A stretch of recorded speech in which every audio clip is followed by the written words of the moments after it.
Hello everyone, good morning, welcome to my channel. This is Srishti. तो हम लोग आज बात करेंगे न्यूट्रिशन के एक नए टॉपिक के बारे में, दैट इज़ कार्बोहाइड्रेट। कार्बोहाइड्रेट क्या है?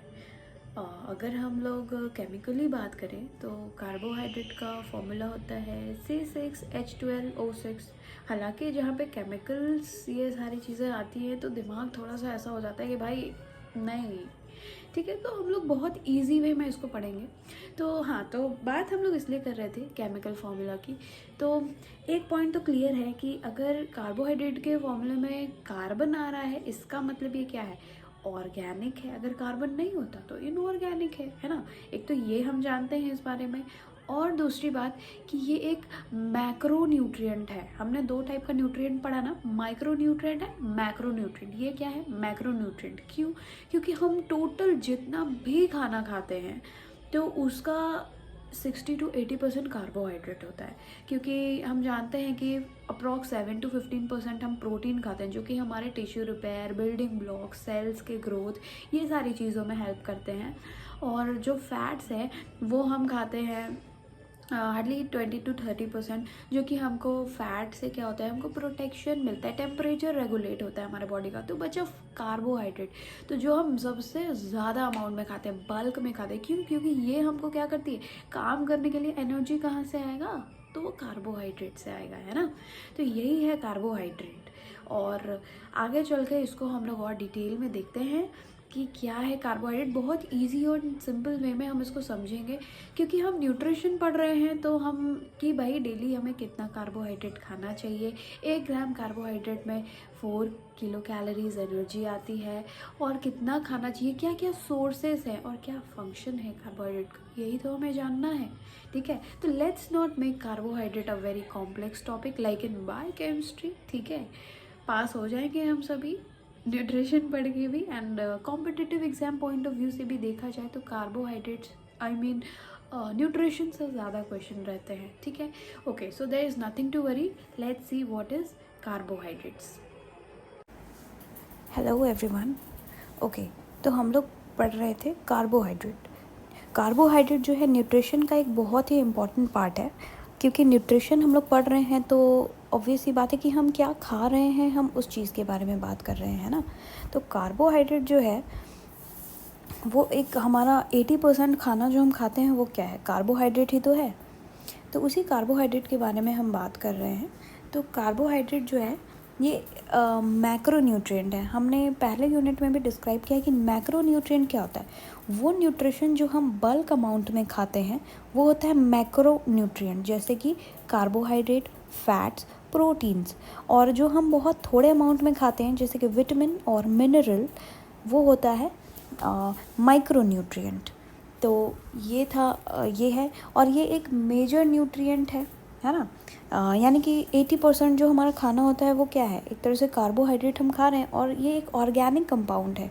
तो हमने क्लासिफिकेशन में ये भी देखा था, ऑर्गेनिक किसको कहते हैं, वो चीज़ जिसमें कार्बन प्रेजेंट हो उसको हम ऑर्गेनिक कहते हैं।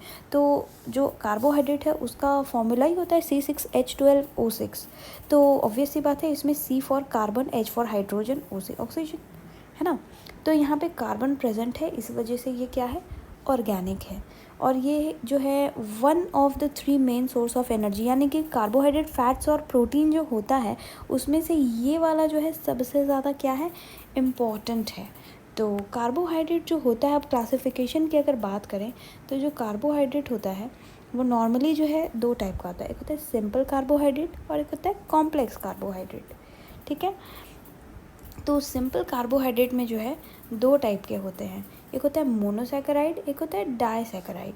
तो मोनो मतलब होता है सिंगल, मीन्स 1, और सैकेराइड मीन्स शुगर, यानी कि monosaccharide is composed of 1 unit of sugar and disaccharide is composed of 2 unit of sugar. और अगर हम बात करें कि मोनोसैकेराइड के अंदर क्या होता है, तो हम इस तरीके से एक ट्रिक से हम याद रख सकते हैं, GGF। हम बोलते हैं ना, गर्लफ्रेंड को हमेशा जी करना पड़ता है, भाई जो बोले सब हाँ। तो GGF, ठीक है। तो GGF, ठीक है, इस तरीके से हम जो है याद रख सकते हैं उसको।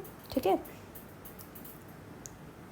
तो G फॉर ग्लूकोज, दूसरा G फॉर गैलेक्टोज और F फॉर फ्रक्टोज। ग्लूकोज जो है नॉर्मली हमारे ब्लड शुगर में पाया जाता है, जिसको कि इमीडिएट सोर्स ऑफ एनर्जी भी बोलते हैं। और जो गैलेक्टोज होता है वो मिल्क में पाया जाता है, और जो फ्रक्टोज है वो हनी में पाया जाता है, ठीक है।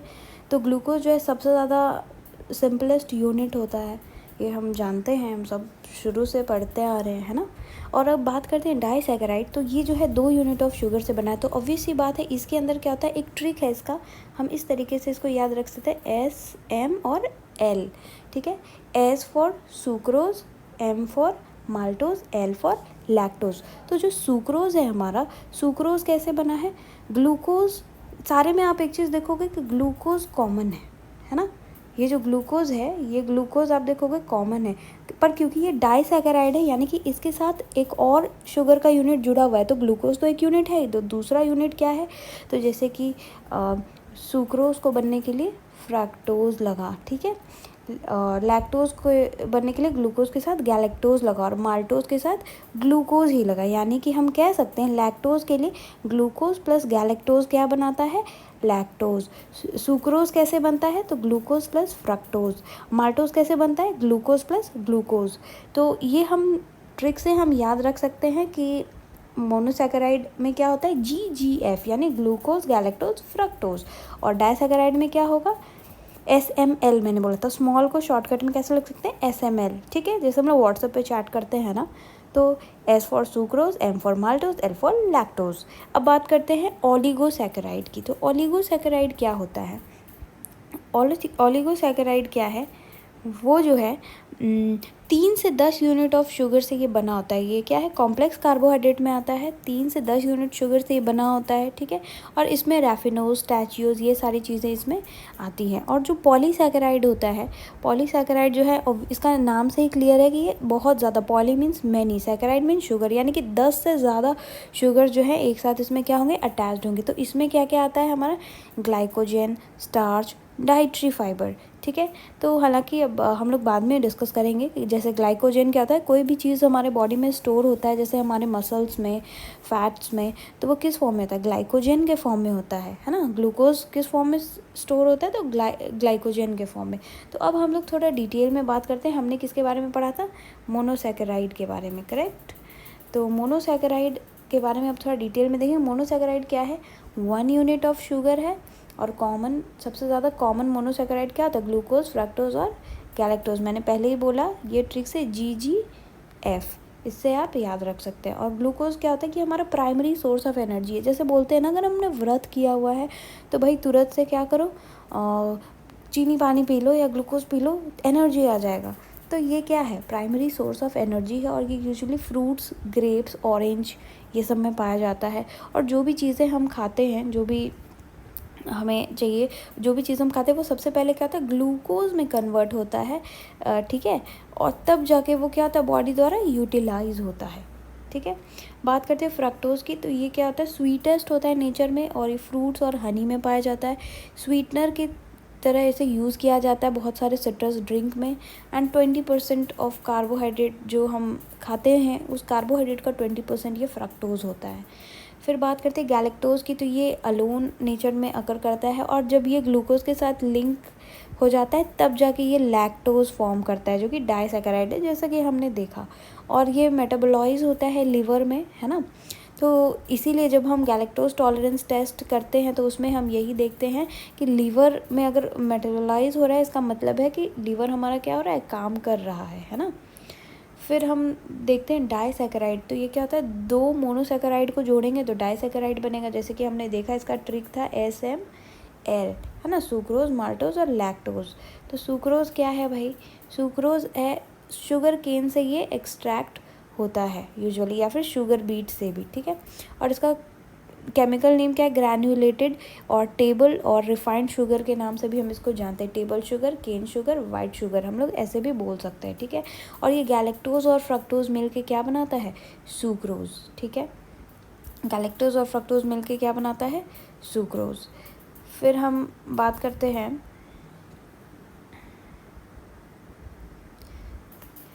फिर जो है ये फ्रूट्स और वेजिटेबल्स में ये पाए जाते हैं। और ये शुगर केन शुगर बीट्स ये सब से पाए जाते हैं, और इसको भी स्वीटनर की तरह यूज़ किया जाता है फूड्स एंड बेवरेजेस में।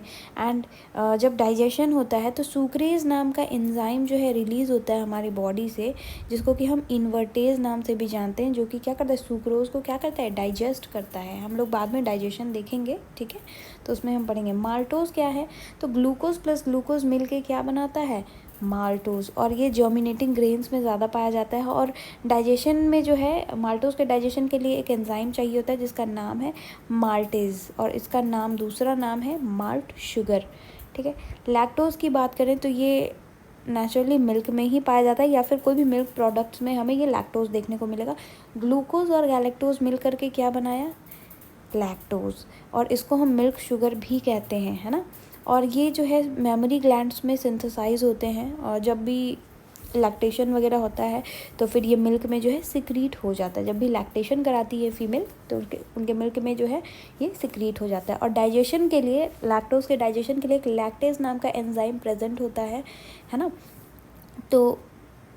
तो क्या होता है, लैक्टोज का उससे क्या होता है, डाइजेशन हो जाता है। ओलिगोसैकेराइड की बात करें तो 3 से 10 यूनिट ऑफ मोनोसैकेराइड होता है ना। और ये तब फॉर्म होता है जब स्टार्च का ब्रेक डाउन होता है, क्योंकि स्टार्च क्या है, पॉलीसैकेराइड है।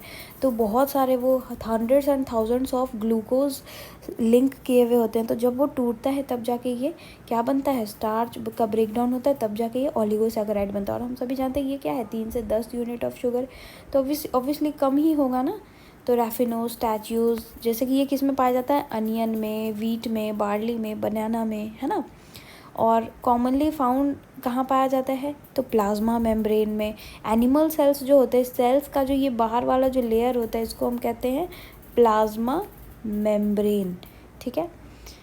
और ये ह्यूमन मिल्क में भी पाया जाता है और बहुत सारे प्लांट्स में भी। और पॉलीसैकेराइड की बात करें तो ये बहुत सारे मोनोसैकेराइड मॉलिक्यूल्स को मिलाकर क्या बनता है, पॉलीसैकेराइड, जिसमें कि स्टार्च, ग्लाइकोजन, डाइटरी फाइबर, ये सारी चीज़ें आती हैं। अब स्टार्च क्या होता है, इसको हम अमाइलम या फिर होमोपॉलीसैकेराइड के नाम से भी जानते हैं। तो स्टार्च जो है पोटैटोज़ में पाया जाता है 15%, वीट में 55%, कॉर्न में 65%, राइस में 75%।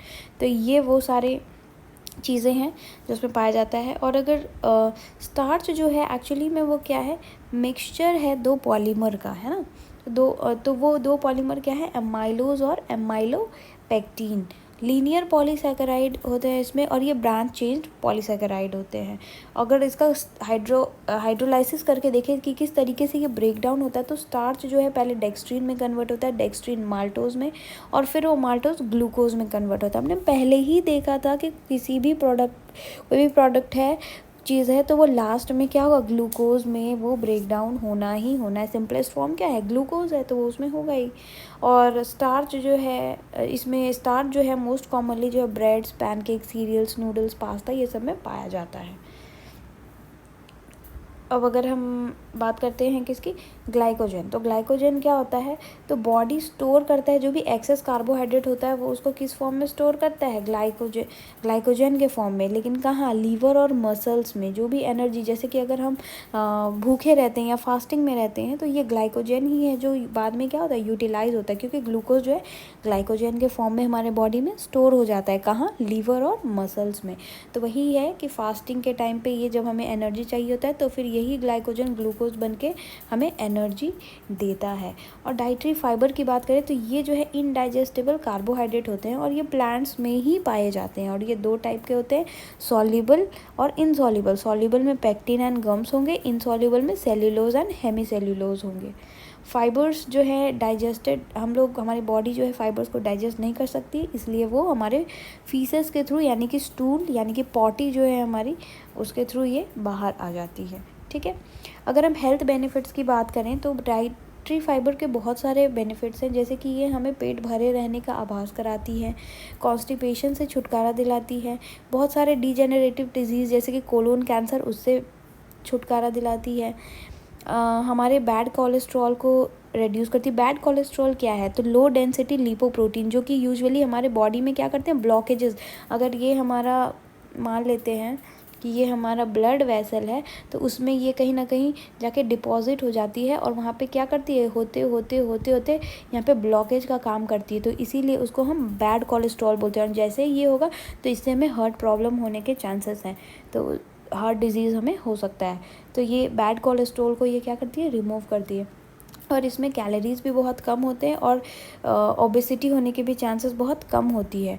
और लो सीरम कोलेस्ट्रॉल लेवल भी बहुत कम होता है। और हेमोरॉइड्स, जिसको कि हम पाइल्स बोलते हैं, वो होने के भी चांसेस कम हो जाते हैं अगर हम डाइटरी फाइबर इनटेक करते हैं। तो आखिर ये डाइटरी फाइबर आता कहाँ से है, तो ओट्स से, बार्ली से, बीन्स, लेंटिसेल्स, सीड, नट्स, ये सारी चीज़ों को जब हम खाएंगे तो वहाँ से हमें क्या होगा, मिल जाएगा डाइटरी फाइबर।